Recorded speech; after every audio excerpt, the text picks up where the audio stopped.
Is going on, everybody? It is Alex coming back at you with another video, and today it is mock draft Monday. So of course we're going to be doing another mock draft. If you guys are new, feel free to like, comment, subscribe, do all that fun YouTube jazz down below. And without further ado, let's get right into this. This will not be a trades mock draft because, again, I absolutely detest the simulator's trade analysis. We'll just pray to God that TDN or PFF steps our game up, but this will be divided into two parts today and then another day. We got round 2 coming, so feel free to stick around for that because I make content like this all the time.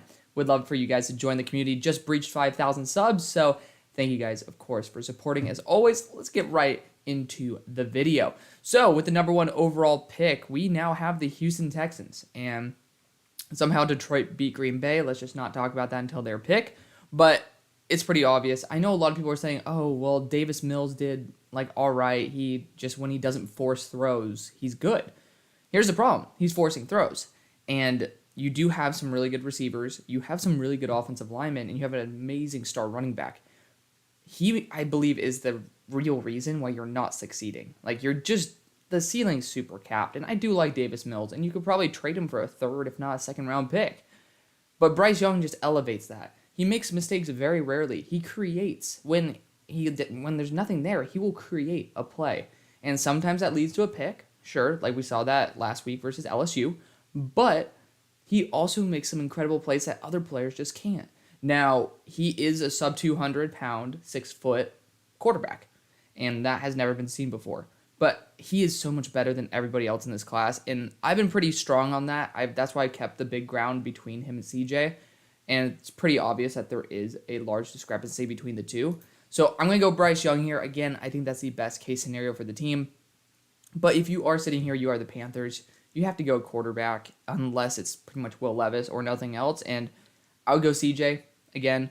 Like, this is where, okay, I'm not going to try sloppy seconds with another quarterback and just see if we're going to make a run of the mill. If you have the number 2 overall pick, just send it on a QB. If he sucks, you get a better one the next year as well. So you just don't guarantee yourself a spot at a top 2 QB in a class. I don't have faith that CJ is going to work necessarily. But I also understand that, you know, he gives you the best chance of succeeding, which means it's probably the best player available at the spot. Number 3, I am so sorry for my Pittsburgh Steelers fans, including myself, but Jalen Carter is going to be this pick. They don't need an edge rusher. Obviously, you have 2 of the highest paid edge rushers in the league and 2 of the best. So the next best thing is to go either offensive line, which I love Peter Skronsky. He's not of the Jalen Carter mold. Or else go Jalen Carter and beef up that interior. The defense has been lackluster at best, and you have some stars on it. You need to be able to have dudes who can make an impact, and interior pressure is a really good way of helping out those corners because so far the exterior pressure isn't doing enough. So I think Jalen Carter, like the drop-off between like Jalen Carter and the next interior is exponential, and I don't care what this big board says, it's exponential. Like, legitimately, it's ridiculous. So, number 4, Pittsburgh Steelers are on the board. And, I mean, again, you're going to go offensive lineman, corner, or BPA. And Will Anderson's just is too good to give up. He's too good. And, again, you are looking at other teams sitting in here. The next team that you probably go to is, God, since it doesn't have trades, Arizona. It's him and Myles Murphy. Those are the 2 best players on the board. And I am happy to see that it is the suggestion. But, like, again, I don't think Highsmith has the ceiling that Will Anderson does, and if you do have 2 god-tier edge rushers, it's going to help out a lot. The Steelers know what they're doing on defense, and if you can maximize Will Anderson, I think it's a good place to start. Now, Myles Murphy might be a better fit. I'll just say that because you can kick him inside.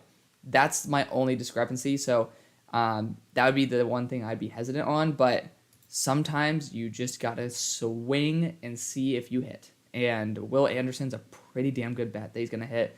Will Anderson, TJ Watt, just what the hell? It really is just like a mind-blowing occurrence right there. But for Detroit, you could say, hey, we need a QB. Let's go Will Levis.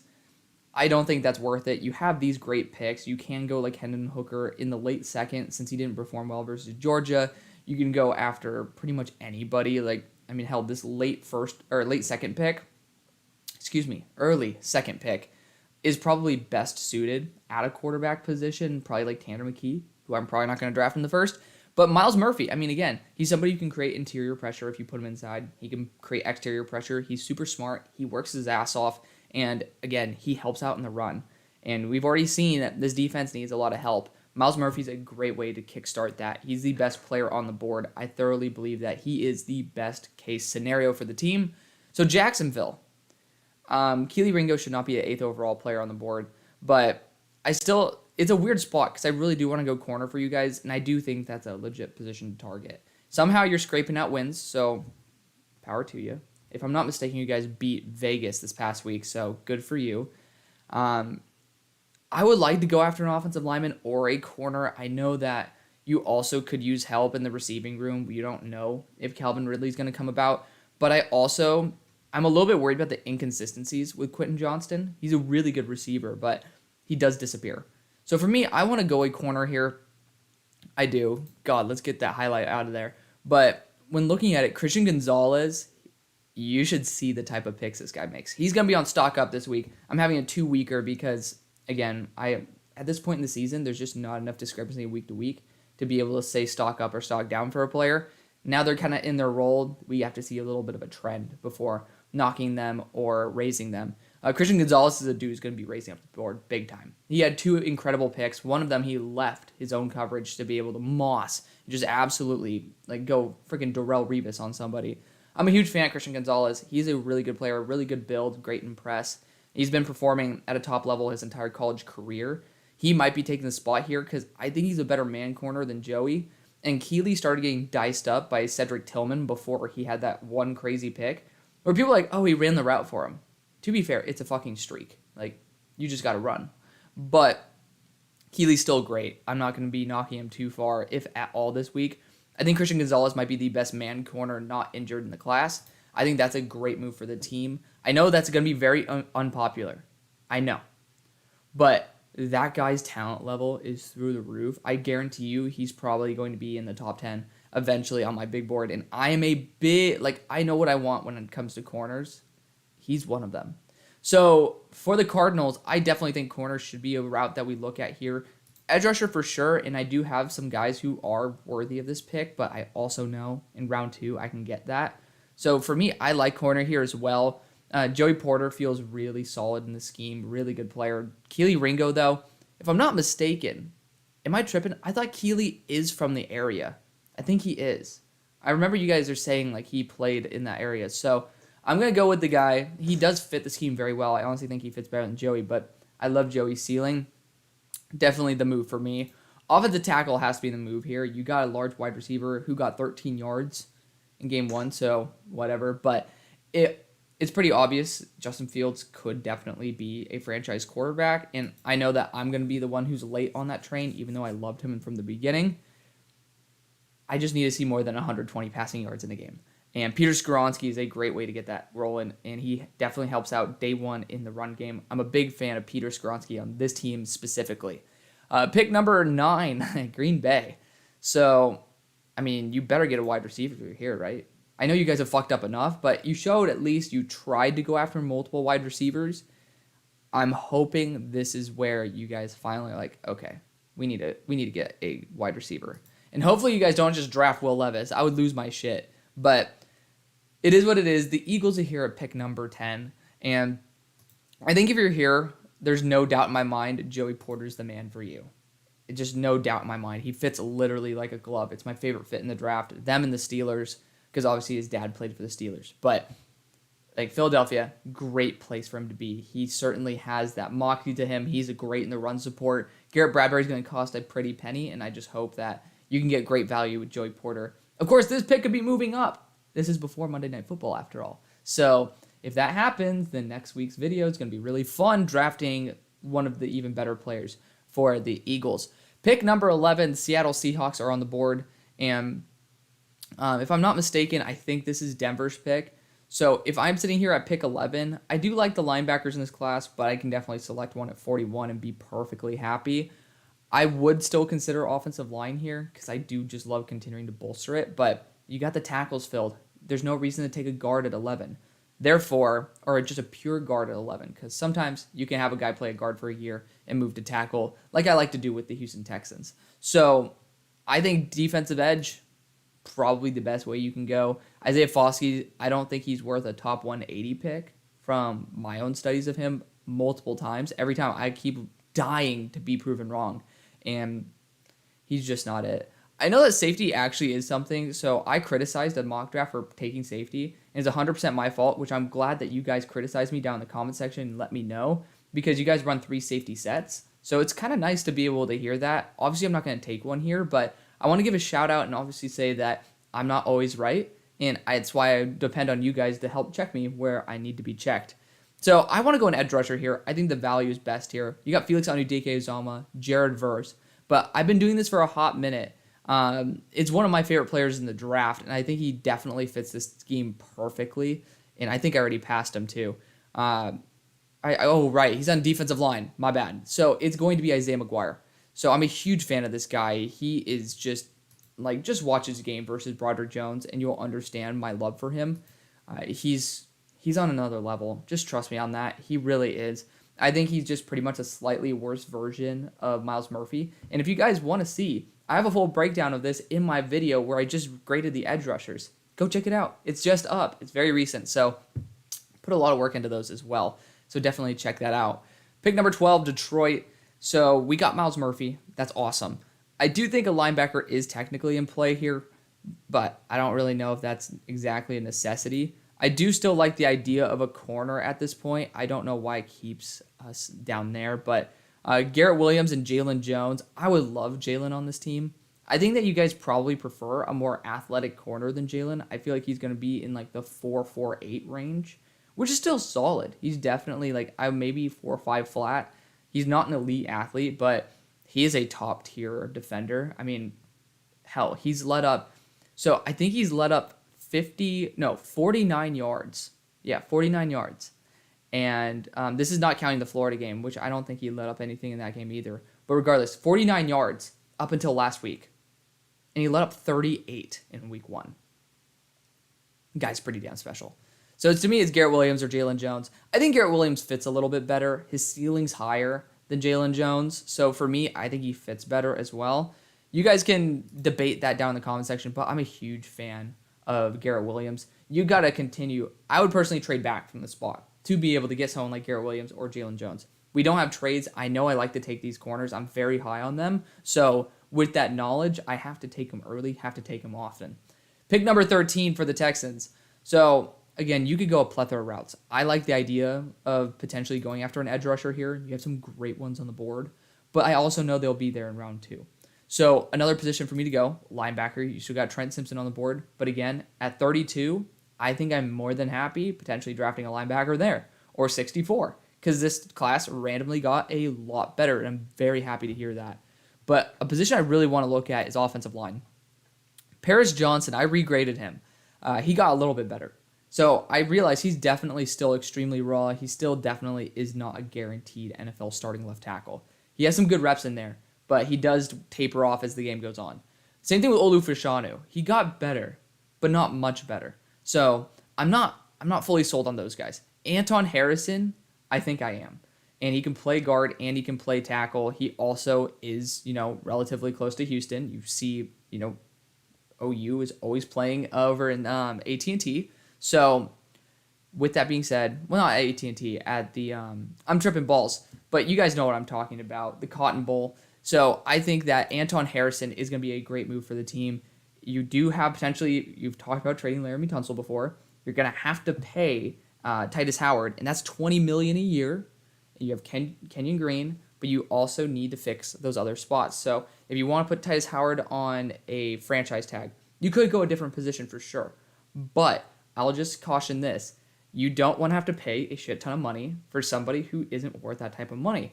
I'd rather invest that money somewhere else and be able to have someone like Anton Harrison be able to take a year as a guard and then move to tackle full time, or just put Anton Harrison at the tackle. He's a great player, and he's been locked down pretty much the entire season. He has slip up here and there, but he's still a phenomenal player. I'm a big fan of Anton Harrison. Pick number 14. So I don't know why the Colts are here at pick 14.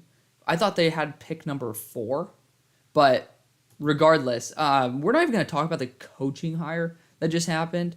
Will Levis is the guy, by the way. Obviously, you have to go QB at this point. But like Jeff Saturday,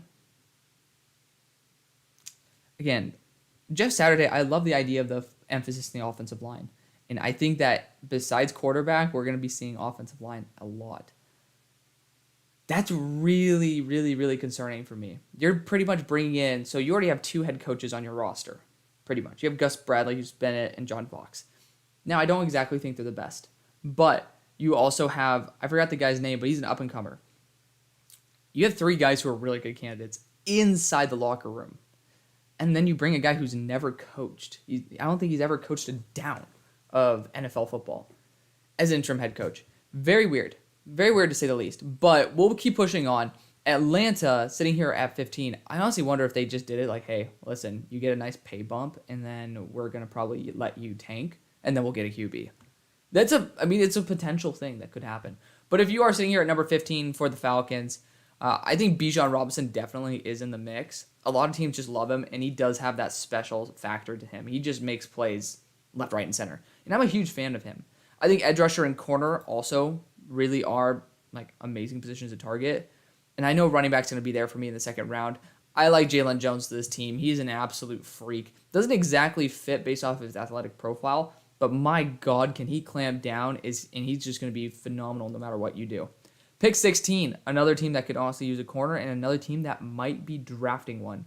Because the more I look at it, the less corners there are. Now, you might say I'm absolutely batshit crazy, and I totally respect you for that. I just naturally love the corners of this class. I think it's the best corner class I've seen. And so far, I have a pretty good eye for corners. You know, obviously, I was high on Tariq Woolen. Obviously, I had Sauce Gardner's the number 1 player in the draft. Like, there are guys who I was a big fan of. Obviously, Derek Stingley. I can't toot my horn about Derek Stingley. But I had Sauce at the top from the beginning. Love Sauce.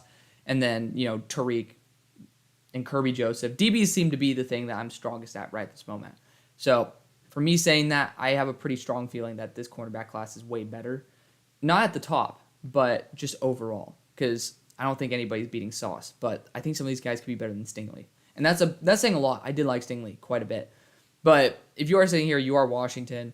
Again, quarterback, not going to be the route I go. Linebacker could be, though. I do like the idea of Trent Simpson, Jamin Davis, Cole Holcomb. That would be a really nice trio.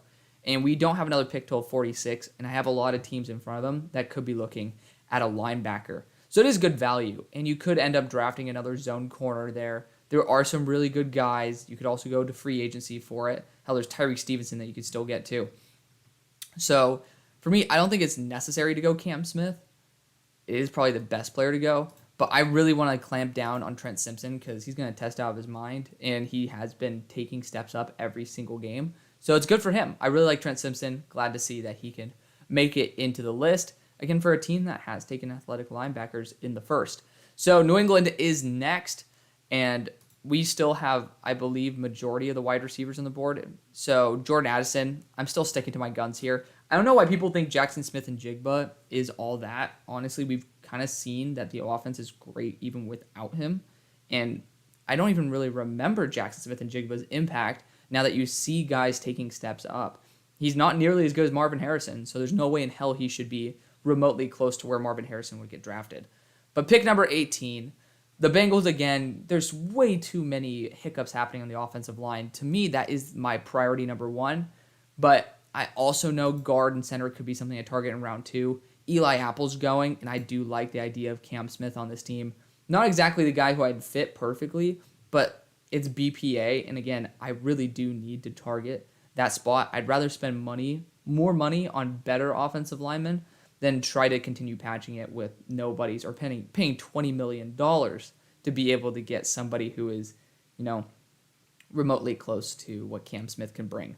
But pick number 19, you guys can also see my board right here. It is a slightly outdated, but still, it's just outdated by 1 week. Whoop-de-doo. It's great. You guys can see exactly where I have people on the board. And, obviously, I'll scroll down a little bit since we are near pick 19. You guys get to see who's on the board still. Jared Verse, Javon Foster. There's some really good players on the board. So, for me, I'm going to scroll it down for you guys right to here so you guys get to see everything else. But regardless, for the Tampa Bay Buccaneers, this, again, I have been pounding the table for Bijan Robinson. You need an identity, and this man definitely could be it. Pick number 20 for Denver. Again, I like the idea of offensive line for this team. And I think Paris Johnson, there we go. Look at that.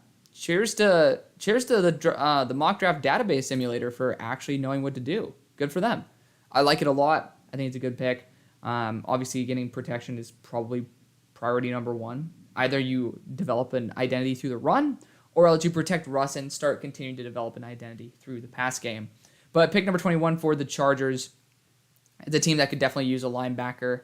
It's definitely a team that could probably, I don't know if they need exactly a corner right now, but wide receiver for sure. Definitely another position I would like to target. So Jack Smith and Jigba would be a good option. I don't know if Kayshawn comes out in this draft, but you have some really good players on the board.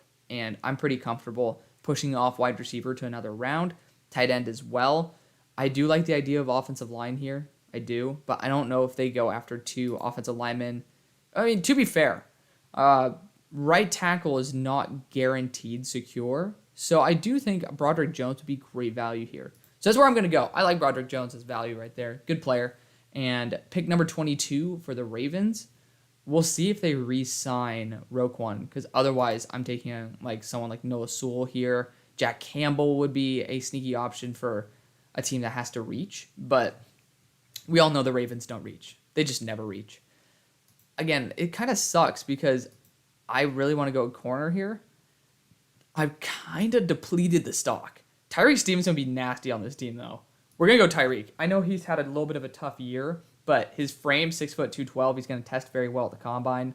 And he has shown a lot of really good tape. He just needs to reduce the amount of slip-ups he does, and then he'll be fine. So let's continue on with this Tennessee.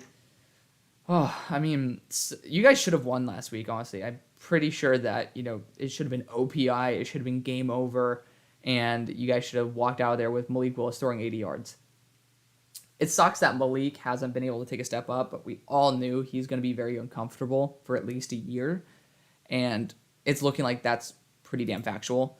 I do want to go after my favorite offensive tackle in this class, though, and I know that I don't know why people think I don't know why you're waiting this long to take your favorite. I just love his ability. He doesn't exactly fit necessarily because he's best for a wide zone running scheme, but he just is so powerful, and I just love him so much. I just know he's super raw, and a lot of teams don't exactly vibe with Javon Foster. So I got to show my love within reason, and he has had his struggles. And against Felix Anudike-Uzomah, for example, he had some issues. Granted, that was earlier in the year when he wasn't as polished. He's getting better week after week. But again, you got to keep it a little bit realistic. I like to hybrid it to show my colors as well as, something that's realistic. If it's just what I would do mock draft, that's stupid. Why would I project only the guys that I like? Because, you guys like different players. I like different players. I can guarantee you NFL teams like different players. So a nice hybrid of the consensus certainly could be the best move for the mock draft overall. But pick 24, I do like the idea of potentially going Noah Sewell here. I do think he's a great player. But, you're running 3 safety sets. I'm going to go Antonio Johnson, who's an absolute, he's a Swiss Army knife. I love him. He does just bring that third safety aspect to your team, which, again, thank you guys for correcting me on that. I was not aware of a 3 safety set. So allowing him, you guys obviously spend a lot of money on safety. There's a very large priority on having those safeties in place. You have the corners in place. Now you have a 3 safety set with 2 very good corners. You guys are starting to look like a no-fly zone, and I really like that. And that's a good way to build your identity, because linebackers, you can definitely pick them. It's hard to have them come in day one and be able to play at that high of a level. So being able to get a safety, it's probably going to be a better impact day one. So the New York Jets offensive line needs to be the move. Olu Fashanu certainly is a good option, but I want someone who's a little bit more well-versed. And we know with the amount of injuries that happen to this offensive line, I want someone who's versatile. So Darnell Wright's going to be my guy. He's been performing very well even against guys like Will Anderson. And that's usually I love to watch how players play versus Will Anderson. I think it's a good tester. It's a good little litmus test. He did a very good job. So Darnell Wright certainly getting my respect. The Cowboys. Now, wide receiver certainly could be in the mold here. I do like the idea of Jackson Smith and Jigba along with obviously CeeDee Lamb and then Michael Gallup. That'd be a really nice trio. And Jerry Jones might be saying, dude, we wanted to get a wide receiver. Now, you are starting to lack that true deep threat.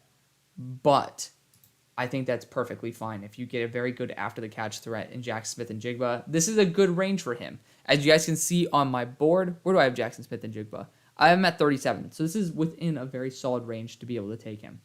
The New York Football Giants are sitting here at 27, and I do think quarterback should be at least looked at. Again, I'm not going to consider Anthony Richardson coming out. He's had too many awful games for me to say, hey, this guy definitely wants to come out. Now, if he gets a first-round grade from the board, then he will be. And this is my dream destination for him. But I can't do that. I can't. It's out of good conscience, I can't do that. I don't think Hendon Hooker's worth this pick. I didn't think it when I did my video, and then especially after last week, I don't think so. Tanner McKee doesn't deserve it either at this moment, and I don't think he's much better than Daniel Jones. So, let's look at the other positions. Corner certainly is a good spot to go. I do like Eli Ricks a lot.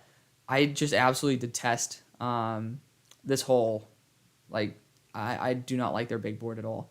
But corner definitely would have been a position I looked at. I don't think the value is there right now. Clark Phillips allowed a 150-yard receiving game. He just definitely didn't perform week after week the way he should. I don't think defensive line should be a position I target. I do like linebacker here. There is Noah Sewell, and my next pick's at 58. I have a lot of teams in between that want linebacker, and I want some dude who can just clamp down. Noah Sewell had a very good game, including a touchdown very recently, as of last week, actually. And I got to show some respect there. He has a great frame. He's been able to play very well. He slipped off a little bit this year, but honestly, he's going to be a day one impact. You're not taking a swing on somebody like Jacoby Windman, who I'm a big fan of. But definitely a team like Buffalo could certainly use Jacoby Windman. It's probably a spot where I would love to entertain the idea. Regardless, this is a guy who's going to come in, make a day one impact. I think it's a great move for the franchise. Pick number 28 for Kansas City. I still have top 10 players on my board. As you guys can see, I'll scroll up. I still have Jared Verse on the board. And then I also have Felix Anudike-Uzomah, who's up really high. So I think both those guys are great. Again, I know Spag likes a larger dude. So I don't really want to go after a 245-pound man versus a 255. He just fits better. He's barely worse, and I don't even know if he is. Jared Verse, I'm just betting on the over than the under. So, again, I've done this before. I'm still doing it. Felix Anudike-Uzomah. Minnesota, they somehow still have a first-round pick. Love it. They're doing a great job. They're doing a great job there. So, big tip of my cap to them. I do think offensive line could still be in the works. You could definitely be trying to upgrade there. Wide receiver, I know you're recruiting Odell Beckham Jr. to your team. If Kayshon Boutte were to be included in this is a great spot for him to go. I think that'd be a really nice too. And I think this is a good spot to go after a wide receiver. I'm a little bit concerned over the state. We'll assume that Kayshon comes out, because I don't know exactly where he's going to transfer. This wide receiver class doesn't actually have that many alphas, and we do have teams like Minnesota here in the late first, where I do think Kayshon will get the grade. He has incredible ability, bad drop issues and inconsistencies, but he does have just that it factor to him. I really do like his game, so Kayshon Boutte is going to be the guy. Buffalo, I've been saying it. This is my dream pick for them. Brian Branch. I mean, he's just god tier, so I love that for him. Then at pick 31, so the Eagles, I do think Jahmyr Gibbs is in the works. I definitely think so. You guys are looking at potentially trading for someone like Alvin Kamara. Jahmyr Gibbs might not be too far off of Alvin Kamara. And I have to give a shout out. Where the hell? This is absolutely criminal. Deuce Vaughn is pretty much just as good as Bijan. But again, given the amount of running backs in this class, I'm more than comfortable waiting. So other positions to target for the Eagles, I think edge certainly is a good spot to look. We've already gone after a lot of guys who I'm a huge fan of. The next guy on that list that fits that 260 plus build is Andre Carter. Again, I want to look at the edge room right here. And yeah, I'm looking at it. Again, if you guys don't know, that's where I have all my graphics. So you got Will McDonald obviously above everybody else, but he doesn't fit that size profile. And Andre Carter is the next dude who does. So for me, I think it's a great option. You get a very high ceiling player. Obviously, respect to the armed forces. That has nothing to do with the pick, but he certainly brings a lot to the table. Someone who I absolutely love. I hope he gets back to his 2022 form, or 2021, excuse me, but I don't know if he will. And this is a great spot to test that. And there's some really good mentors that can be brought back. Robert Quinn could potentially come back on a 1-year deal and be a really good mentor for someone like that. Brandon Graham, Josh Sweat. The list goes on. And I think Andre Carter at 6'7", 260 is a great option to go. So that is going to be the video, guys. Thank you guys so much for watching. See you on the far side. Peace.